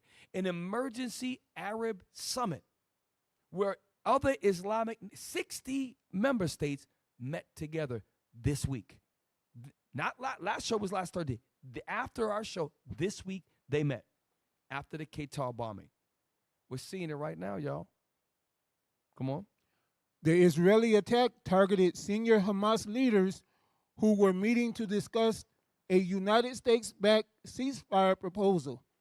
At least 6 people were killed in the unprecedented attack. So they call that an unprecedented attack. So it's not 12. It was 6 people that died, which is, look, people dying is wrong. It was a setup. Here's the thing. But what about the 60+ thousand, or some studies say 100,000? Where is the emergency? Why didn't they have an emergency summit after the first 500 Palestinian Arabs were killed? What about after 10,000? What was it? After 50,000? That's not an emergency summit reason? I'm showing you these Arabs are divided. When Ezra said that they will remember their nature, they forgot who they are. And eventually, God's going to put in the spirit of Netanyahu with the U.S. to do such outlandish things, the Arabs are going to be forced to stand together. And we're seeing it right now. Read on. Which has drawn condemnation from around the world, including Arab and Muslim countries. See that? Read on. Here is what leaders said at the summit. Qatar, my country's capital, was subjected to treacherous attacks targeting a residence housing the families of Hamas leaders and their negotiating delegation. Qatari Emir Sheikh Tamim bin Hadin al-Thani said in his opening speech. Sheikh Tamim added that Israel was not interested in ending the war in Gaza. Right. Otherwise, why would you try to bomb the leaders of Hamas when the U.S. summoned them to meet in Qatar? Think about that. The Israelis do not want any If you kill the negotiators, guess what? There's no negotiations to be had. And God is making their spirit do that, just like he did with the ancient Egyptians. Read on. As it was trying to thwart the negotiations. So now look, so just keep in mind, we're going to move on to McGregor. Keep in mind that all of this is happening and God is setting the stage for the prophecies to be fulfilled. Because let's think about it. Let's say after they killed 1,000 Palestinians, if they were to reach some sort of peace accord, right, and they cease fire, everything stops in Israel, then this prophecy would not come to pass. The Arabs would still be divided. Never have, I can't remember a time that they had an emergency Arab summit. This is a big deal. Now, I timestamp this. Again, it goes back to, we're not anti-Semitic. We are the Shemites. We're from Shem, just like Jacob is from Shem, Esau is from Shem, Ishmael is from Shem. Here's the thing. We're going to hear it from two Edomites, and Mr. McGregor, Colonel McGregor, is a former U.S. Army colonel, served as the commander of a tank battalion. Also, he was a leader during Iraq War. He's got combat experience. He was in Trump's office. He was an advisor. Listen to what he has to say about the Israeli situation. Check this out. What's going on in Gaza? The United Nations issued a very detailed report, which our friend and colleague Jeff Sachs has read the entire report. It's about 100 pages long. It details with excruciating and unassailable detail. It recounts in excruciating and unassailable detail the barbaric acts being committed by the IDF and the use of starvation as a means of repressing the populace. Doesn't history teach that some force at some point in time will come in to put a stop to a Holocaust of this magnitude? Well, I think what you're saying is that justice can be delayed, but justice eventually finds its way. I think that's probably true. The problem that we have right now is that we're giving a lot of evidence for the old observation that there is nothing more reliable than a person that can be bought for cold, hard cash. Pause. And what is he talking about? A person that could be bought for cold, hard cash. We talked about the Israeli lobby and showed you figures of Democrats and Republicans. The Israeli lobby has bought the United States of America. And McGregor this is why he doesn't get back in office, because any viewpoint outside of unconditional support for Israel is deemed you have no place. To the point where the Secretary of State is trying to introduce a bill that if you criticize Israel, they can revoke your U.S. passport. That is power beyond measure for criticism of a country that's committing genocide, ethnic cleansing, and starvation of the people. So, matter of fact, in Britain, they arrest people if you say free Palestine. They're arresting people if you say certain words about arresting Caucasians in the street. If they stand up and they say there's certain catchphrases they say about Palestine, they say it's insightful. The power that they have is amazing, and that power is given through God to raise up, to create a world war at the end of times. All this is for our deliverance. And that's why, y'all, when we go through our things, I know we all in this room, we all going through something right now. Everybody at home, you're going through something, whether it be bills, medical problems, you got people afflicted in your family, you got problems at your job. All these things that we go through is something that is, it is worthy that we go through these things, because if everything was Irie, we would not be in pain and labor. We have to be in pain and labor, and we will be delivered there. Replay on, I'm sorry. I know I'm supposed to be looking at that camera. I know. That's what the Israel lobby has discovered about us. We have been purchased. Our government has been purchased. There's no moral justification for any of this. There's no strategic justification for it. you know, this recent attack on Qatar was something that we knew about. We helped to enable it, frankly. The British provided air refueling assets. All of this Hey, is pause. part. So when you just don't put it on me, please. If you're going to carry out a combat mission with, say, an F-35 or F-16 fighter, whatever type, they burn up so much fuel. So what happened is the Britons had refueling. So it was a joint operation with different countries. So in midair, that's what it means. They refuel in midair. They have big lines they drop. They refuel their fighter jets, so they don't have to fly back to a base in midair, y'all. Well, how would he know that? Because he's a colonel, former in the U.S. Army. He knows about that. Okay, he was an advisor to President Trump in his first term. Why would it eat him? That shows you, even though he's talking about, even though other scholarly people and military people of noteworthy accomplishments, even though they're bringing it forth, even though actors are saying free Palestine and people from different countries, even Ireland and Australia, it doesn't matter. It shows you the power of the Israelis. It's beyond measure. It is literally a divine power, to the point where how could these people starve people on social media, kill over 100,000, maim 100,000 more, in the name of what?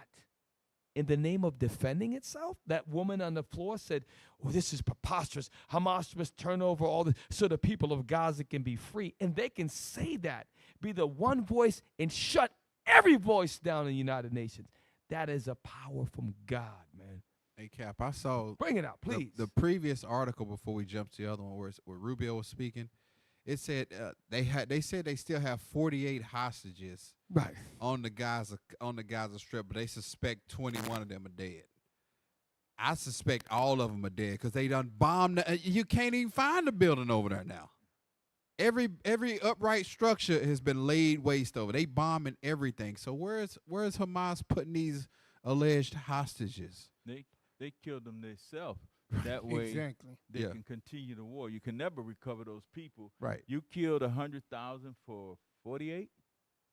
Where's the how is that symmetrical? How does that work out in your mind, you know? We'll kill up everybody. If you kill one of us, we'll kill all of you. Yeah, because they didn't show. Do you think they would show a picture like our heart goes out to their families? Here's the pictures of the hostages that were taken. No, they ain't showing anything. They just keep dropping bombs. False flags. The hostages that Palestine supposedly still have is gold and oil. Right. That's the hostages, because that's what they over there for, the resources.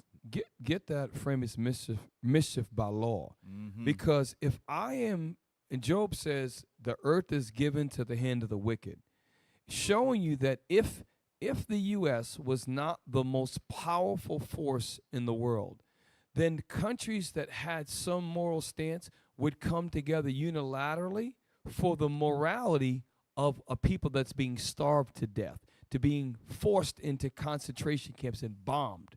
Hey, you have 2 hours to get out or 12 hours to get out. You got to be. Then they bomb where you're going to. That's some evil beyond measure. But here's the thing. This is why we know it's of God, because you can't stop it. You're framing law by mischief, meaning, okay, I'm going to say a law here, and when you try to get me on that, I'm going to change it over here. That only a person that is in power can do that. Okay? All of them people in the United Nations Security Council, every single one of them said, we are for a ceasefire. That's what it was, ceasefire. The U.S. vetoed, no, we're not. And it shut everything down. The United Nations, are you kidding me? Not even close. Read. This is the book of Psalms, chapter 94 and verse 20. Yes. Shall the throne of iniquity have fellowship with thee, which frameth mischief by a law? Right. The throne of iniquity is talking about Babylon the Great. During the time of Babylon, it was Babylon. During the time of Persia, the throne of iniquity is the throne of sin. Okay, we have always been in captivity. This throne of iniquity, Babylon the Great, this is our last captivity. This is the throne of sin. In Revelation, John said, her sins have reached the heavens. Okay? And read Revelation 18, verse 4. Hold that. The throne is a kingdom. The kingdom of sin. That's what it's talking about. The kingdom of sin is the United States of America. which they Bring it out. claim is a Christian nation. Yes, sir. And they are backing the genocides and all of the Facts. The wrongs that's going on the earth. There's no Christian congregation I've seen here standing up to say this is wrong, but yet they point the finger down in Venezuela and say that they bring in drugs in the country, and now we got to attack them. It's always war. It's always war. That's they belief. Praise the Lord, pass the ammo. Haven't you heard? That's what they do. I said, praise Jesus. They load them up, boys. That's Esau. They did the same thing with the conquistadors. They did the same thing in the land of Boricuan. They did the same thing when they in Haiti. They did the same thing in Mexico. They brought the cross. You don't want to accept it. Here's a sword. Here's a musket. Revelation chapter 18 and verse 4. So it said the throne of iniquity. What is it? Is the kingdom of sin. And they even tell you, Las Vegas, Sin City, what stays here, it's an evil place, read. Book of Revelation chapter 18 and verse 4. And I have heard another voice from heaven saying, come out of her, my people. Where is this place? This place is called Babylon the Great. This place is the reincarnation of Babylon with all the wickedness of other kingdoms, like what? Like the Assyrians, how they tortured us, like the Roman Empire. All these things, Esau is the throne of iniquity. Read on. That ye be not partakers of her sins, right? That ye receive not her plagues. So how do you do that? We got to come out of her. We got to keep the commandments as Israelites, because we live in a place with a throne of sin. That's where we live. We live in the sinful kingdom. Read on. For her sins have reached unto heaven. It's going to get to the point where, just like when we cried out with brick and mortar in Egypt, when the Father heard our cries and he sent forth Moses the deliverer, well, we know that Christ was the deliverer behind that. But here's the thing. Now it's going to get to the point where it's going to get so bad, he's going to hear our cries, and he's going to start the valley of decision, the Armageddon. And that's going to happen. You're seeing the beginning stages. So far, we're almost done. The Emergency Arab Summit. What broke the straw that broke the Arabs' proverbial back, to put it like that. You can kill tens of thousands of poor Palestinian Arabs. But when you start touching the Arabs' money cities, now it's a devastating travesty. But they're going to realize you rich Arabs, you poor Arabs, you Saudi, you're all a bunch of Arabs. You are cut from the same cloth. And the Israeli agenda is one of God's putting in their mind. Most High is hardening the heart of Netanyahu. They bought the whole U.S. government, the Democrats, the Republicans, and there's nothing that we can do as American citizens. It is nothing that any other country could do. Not Ireland, not England. Nobody can do anything. That's why the prophecy is going to come to pass. You're going to see these things, second edges. You're going to see Russia. You're going to see China. They're going to rise up. And remember in Isaiah 14, it said, is this the man that did weaken nations? They're going to be, they're going to be destroyed. Okay? We're almost done. Read on. Same lobby and same power in the United States and in the West right now. Will this continue? I guess it will.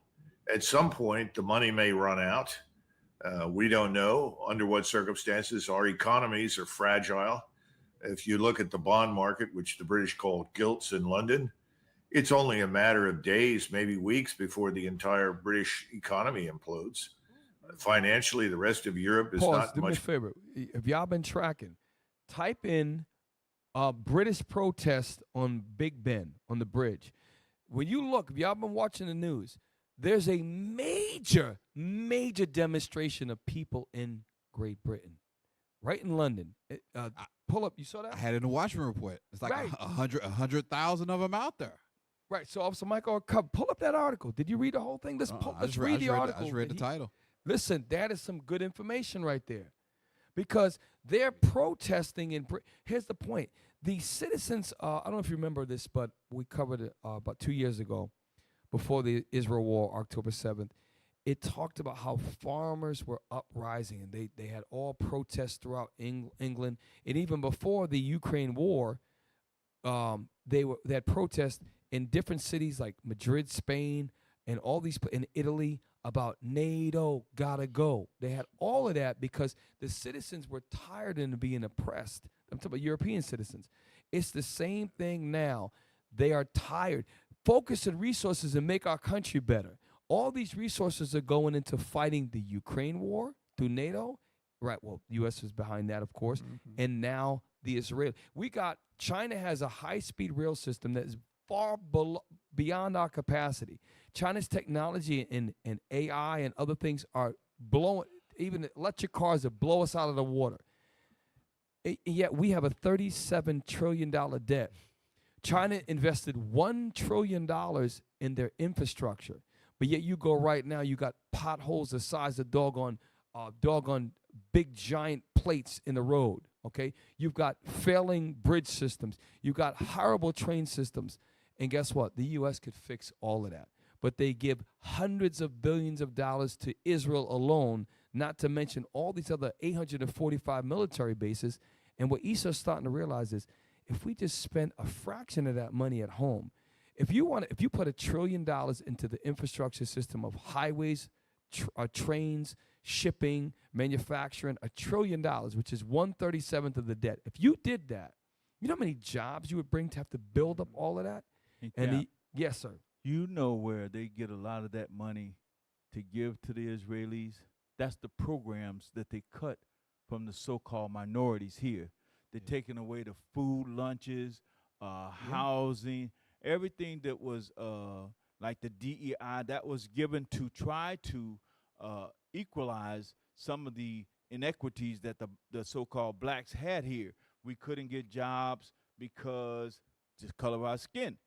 Not because we wasn't educated, because the color of our skin. Right. So those who were educated and were qualified with jobs was able to get jobs, but they turned it into, we got people, well, we ain't gonna mention his name, but we got people saying, you know, if that person's driving the plane, we got to check and see if he's qualified. He couldn't get to drive the plane unless he passed all the tests and so forth to get to drive the plane.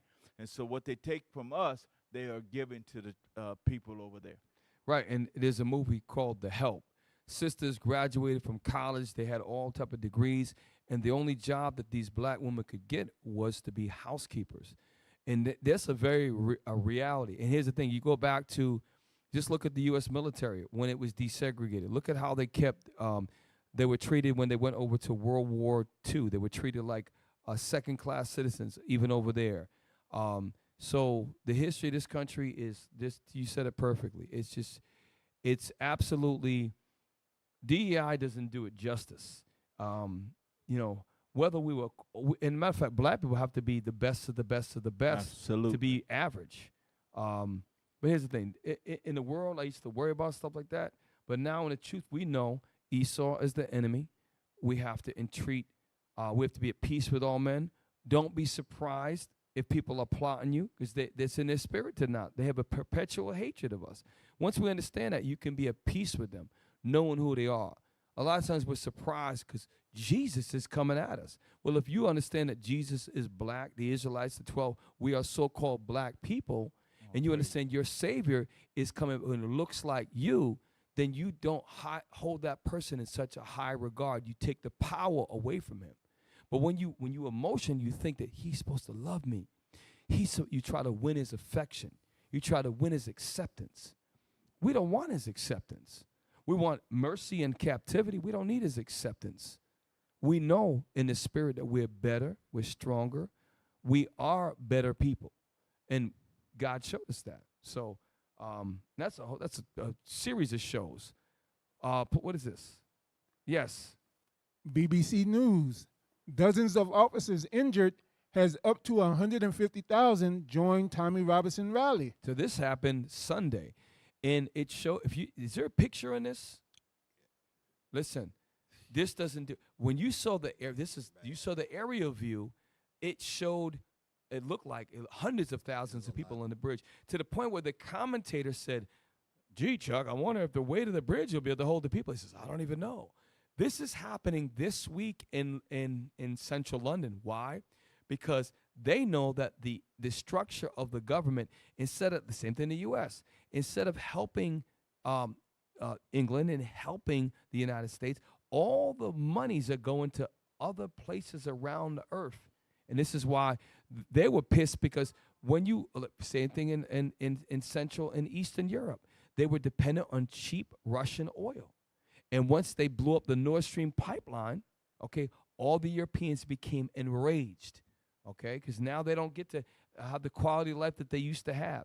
And now this is a boil over of that. This is a boil over of the frustration of British citizens, because they realize their government are failing them. But what they don't realize is God is raising up all of this. NATO, in Revelation 7, NATO is going to rise up. The people are going to be so infuriated. The leaders are going to go doggone. Eventually, they're going to get so much pressure, they're going to go against the United States of America. Right now, they still show you that, Donald Trump just came from England. He just came from England 2-3 days ago. He just came from England. And you would think that the relations are strong again. No, it's not. Because, Cap, you can look at, you hit on it earlier, how they're putting National Guard in all these cities. Oh, yeah, the crime is bad, this and the third. What Esau does is he forward thinks. Right. You're already gutting the jobs here. You're sending all the resources over there. Like they said, you can see this all over the internet if you watch social media. People are crashing out because they're losing jobs. They're cutting benefits. So what are they going to do? Your crime is going to gradually start to increase. So what he's doing, he's preemptive, putting security in place. He's low-key martial law in certain spots, but he ain't calling it that. That's what he's doing. Yep, that's absolutely true. That's a hell of a point. It's almost like the South has rose again, because they're occupying all of the northern cities, basically, with the black communities in it. So, it is low-key martial law. We got to see this, man. We got to see. And the Lord's behind, Most High God is behind all of this. And as times get tougher, this is why Zephaniah said we got to gather together. That means, brothers, get your bills low. Don't take on debt you don't need. If you're going to get some land, grow some food, come together, unite, take care of each other. Okay, take care. You brothers come to help fix your cars. Be on the same page. Your car payment is a trap. Okay, get land and get your house paid off, or get it so we don't have debt. So when things happen, we have a little bit of flexibility in captivity. We have to gather together. Read, play. So I guess when these things happen, there will be an epiphany, and we will simply walk away because we can't afford to stay and do what we're doing. But at the moment, that's the best we can do. It would be wonderful if President Trump simply picked up the phone and said, look, I've gone as far as I can with you on this, and I can't in good conscience as the President of the United States continue. I see no evidence. The reason why he cannot do that is because a president has executive power, but he cannot do certain things. The Israeli lobby bought the House, the Senate, both Republicans and Democrats. So he has, and notice, has Trump criticized Israel about their, he has said stuff about Benjamin Netanyahu, but he has not criticized, and he has followed every other president from Barack Hussein Obama, Jimmy Carter, Richard. They all had to do the same thing, which is go to the Wailing Wall with the little yarmulke hat on their head and support unconditionally the Israeli agenda. That's what we're seeing. That's what, pull up the thumbnail again. I'm telling you right now, in order to be a rogue state of only 7 million people, and there are hundreds of millions of Arabs and Muslims in that region, and you got everybody shook, and you got everybody, you are a rogue state. You are a rogue state, and the only way you can be a rogue state is if the most powerful player on the game is being controlled by you. And that's what's going on. But they're not like the ancient Israelites, who the Most High fought for and battled for. What backs them is not the Most High. It is the Western nations that give them their power. Hey, can we look that term up, rogue state? I'm glad you said that. Let's look that up. Because we're going to see that the title of the show is 100% spot on accurate when we read this definition. So the AI overview says the term rogue state is a controversial and unofficial label used in international relations to describe a country that violates international norms and threatens world peace. And that is Israel 100%. It says, although the United States popularized the term after the Cold War, it has received significant criticism from scholars and policymakers for being inconsistently and subjectively applied. So they would call countries like Iraq a rogue state or Iran a rogue state, but they won't call Israel a rogue state who is doing not only the same things, but you can argue that they're doing far worse than Iraq or Iran has ever done. In this, there are experts that are professors that are experts on warfare. We've had a bunch of there's a Normal Finkelstein. We covered him.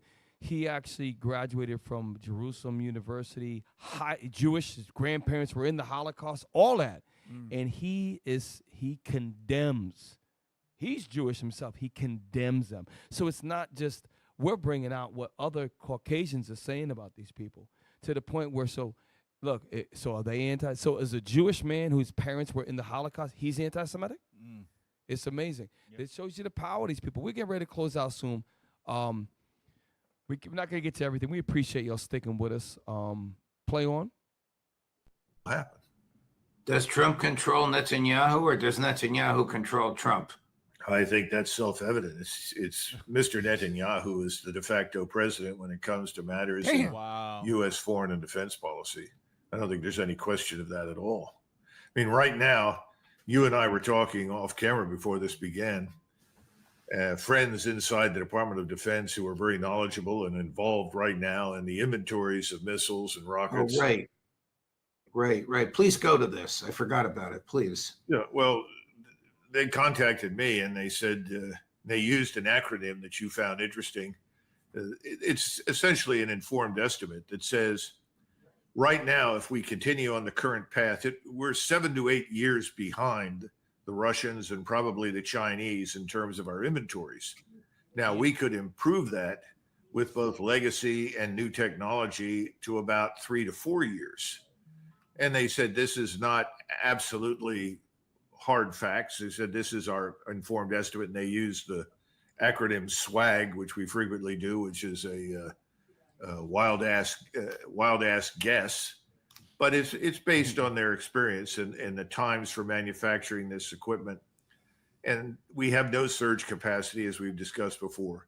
The point is that if we were to go to war with any major power, we would run through our existing arsenal very, very quickly.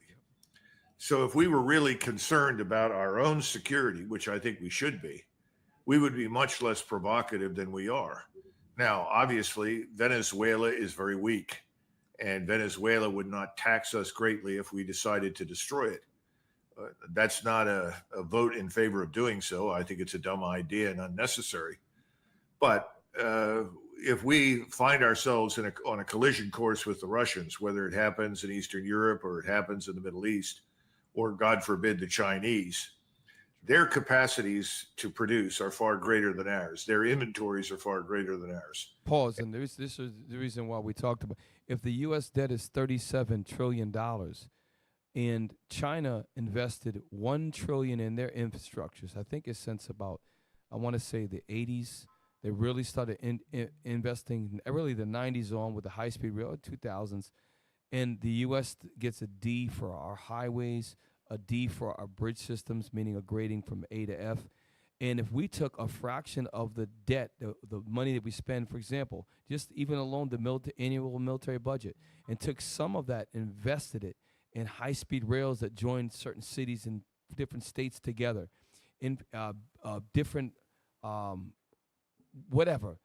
better road systems, Now, and to create that, you need hundreds of thousands of jobs, which increases is good for the economy. People now have more money coming in. They can buy things. They're spending. They're creating opportunities. That should be done. And even if the American people, even they try to, there's nothing they can do about it because it's not going to stop. It's not going to stop until the prophecies come to pass. How else is Revelation 7? How is these horns will hate the whore? How is that going to happen? How is NATO and the EU going to go against the United States? How is that? How are the Arabs going to eventually go and join battle with the Carmanians? How is that going to happen? Because it's going to be isolation. It's going to be the U.S. standing behind Israel, being controlled by Israel to do all this evil on the earth. And God's using that to create all of these things that we're going to see. And we're living in these times, y'all. We are living with these times. Bring it out. And the United States is becoming weaker because of the vision, as the colonel was mentioning, that we're behind in production. Now you take our country, and if it gets divided more than it's divided, how could we ever get the capacity to be able to catch up with the other powerful nations? And that's what's going on in this country. It's a big division coming up. They want to oppress the people who were oppressed back to the good old days. And this is also weak. And other countries see this. They know that they can't keep up. And that's why they say that we're getting weak. We got to go beat up on Venezuela. Also, to that point, this will describe America in a nutshell. All the people that we used to see road crews. You see guys out like you see earth moving equipment, stuff like that. They would actually fix the road. They would fix it. You see little pickups now with guys, little shovels, just patching the road up. Then you'll see a DOT agent down the road pulling over the truck driver saying, "Hey, I gotta cite you because your vehicle's messed up." Well, the roads are. I don't care. They literally getting juice, trying to get juice out of a turnip. You're not fixing the problem that's leading to a bigger problem. Right. You're just putting a Band-Aid on. That's America right now in a nutshell. Yep. It's crazy, right? That he used that acronym SWAG or WAG, because he said it's a wild ass guess that we're 7 or 8 years behind the Russia or China, so it could be 14 to 16 years behind. And he said it's a wild ass guess that we can cut it in half. So that tells you exactly how far we really are behind. If it's a wild ass guess, that is that number. On your point, Officer Mikhail, pull up. What is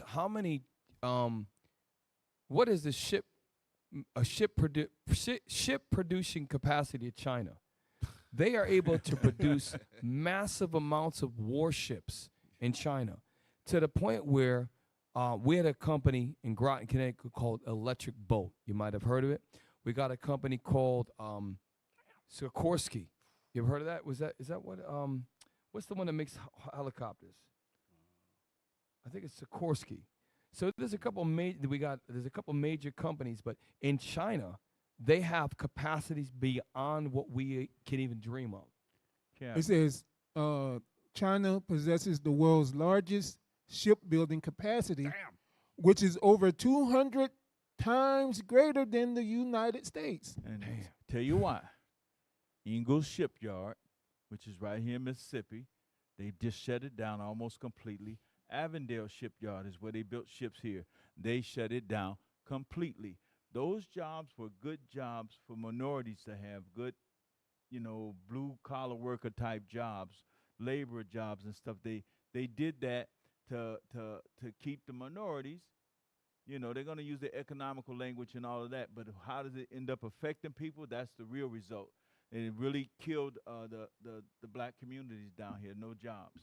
Hey, to your point, there's a company here that I know of that it took about 4 years for them to get one ship built. Here locally. It took them about 4 years to do that. And so the point is that these countries see that, obviously as I mentioned, they see that we're divided. They're divided. You've got because of political ideology, a famous young man, Charlie, I'm just saying with the facts, was killed by another Edomite who disagreed with the fact how he criticized their way of life. Now, at the end of the day, that's a house divided. These are Edomites warring with other Edomites based upon morality, so they say, right? The point is that China, their people work together to move their nation forward. That's why people in Great Britain are so up in arms. They're trying to make Britain great. Let's fix Great Britain. Let's fix Poland. But what they don't understand is that there's nothing they could do. The U.S., nothing we can do to stop it. Right. The American dream is going to become a nightmare. And we're going to be living in it. This is why, let's get Zephaniah 2:1. We hear it at least probably once a class. Bishop Yawasop talks, our Bishop Nathaniel talks about how we have to really bring this thing to pass. And it's on so many levels. Economic, how we have to come together economically, meaning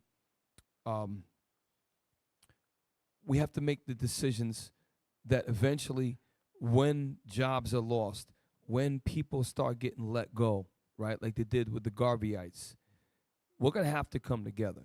And Bishop talked about it 2015 when we first got out of school in New York. He said, listen, I'm beyond that. He said, my mind is on Africa. And look what we've done since then. Incredible development. He said, my mind, and I will never forget this. He said, my mind, meaning, which is our mind, Israel, was about community living. And that's what we did. All throughout Persian Mede, all the captivities, the Israelites were always together. Now we're divided. Meaning, in one city, we live in pockets here and there. It's a half hour to get to his house. There's going to come a time where we're going to have to live and support each other. It's going to happen. And they're going to box us in. Capitalism is great to live in a capitalistic country when things are working good for you. But if you can't get a job and you can't get any capital, we have to take care of each other. We have to take care. Socialism has never worked throughout the world. That's why Russia fell. That's why China changed to capitalism. But the point is that we have to, even in a capitalist country, we have to work together. And that's something that we could learn from these other nations that move here. Read. This is the book of Zephaniah, chapter 2 and verse 1. We're closing out, Officer Akim. Gather yourselves together. Gather together, O nation not desired. Right. We are a nation that's scattered. We are a nation in captivity. We got brothers in South Africa. We got brothers in Nigeria. We got brothers in India. We got brothers in all across Russia. We got brothers in Japan. We got sisters and brothers all over. We got to gather together and unite. Read. Before the decree bring forth, before the day pass has the chaff. The day pass as a chaff is burning. Chaff is the remnant of chaff from fire. Read on. Before the fierce anger of the Lord come upon you. The fierce anger of the Lord is he going to burn everything up. Isaiah 34. Thermonuclear destruction is going to come. ICB, intercontinental ballistic missiles, they are going to be used. He tells you in these movies, look at Terminator 2. There's a very good indicator of what's going to happen. Read on. Before the day of the Lord's anger come upon you. Read on. That's it. So let me just say this, brothers and sisters, thank you for tuning in. That's been our time. Shout out to everybody that gives us stuff throughout the week. We don't get the chance to use it, a lot of it, but we appreciate it. We appreciate you thinking about us. Share this video. Most people we find are asleep during this part of the night. We depend on you to share the video, and we appreciate any thoughts about shows. Any brothers got anything to say, man? Hey, support the Booster Club. Donate. Right. Yeah, y'all got Donate. it. There they go. There Donate. we go. Yeah. Support the Booster Club right there. That's how we are going to spread this truth throughout the four corners of the earth with y'all's help. So donate. All praise to the Most High. Shout out to the tech team. AI is getting crazy. The new thumbnails are getting crazy. And I pray the Lord that we work together throughout the body. And remember, Tabernacles is coming up. So that's a time for unity. It's a time for us. You know what Tabernacle is? A remembrance of community living. It is a remembrance of community living. It is a time where we live together as a community, wake up around each other, go to sleep around each other, be around the fire with one another, Sometimes we go fishing. We cook together. This is it. This time of the year should inspire us to work towards that level. So with that, we are your host. I'm Captain Shem, y'all. Officer Micah. Officer Yasa.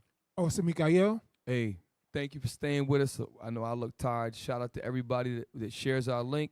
And with that, brothers and sisters, we say Shalom. You're never going to see this on any mainstream news. This ain't what you want, this is what you need. Can't never forget. Yeah, they made us slaves, hung our kids from trees. I never forget. Nooses on our neck, whipped us till we bleed. And they gotta get it. Hey man, call it Galatians 3:13. You're now tuned in to Precept upon Precept. Crew so strange. Look at how low they hang. Oh man, took out the chains. So when the wind blow, we just swing. Much oppression, never kill 'em. Breaking dreams and it's bitter. Ready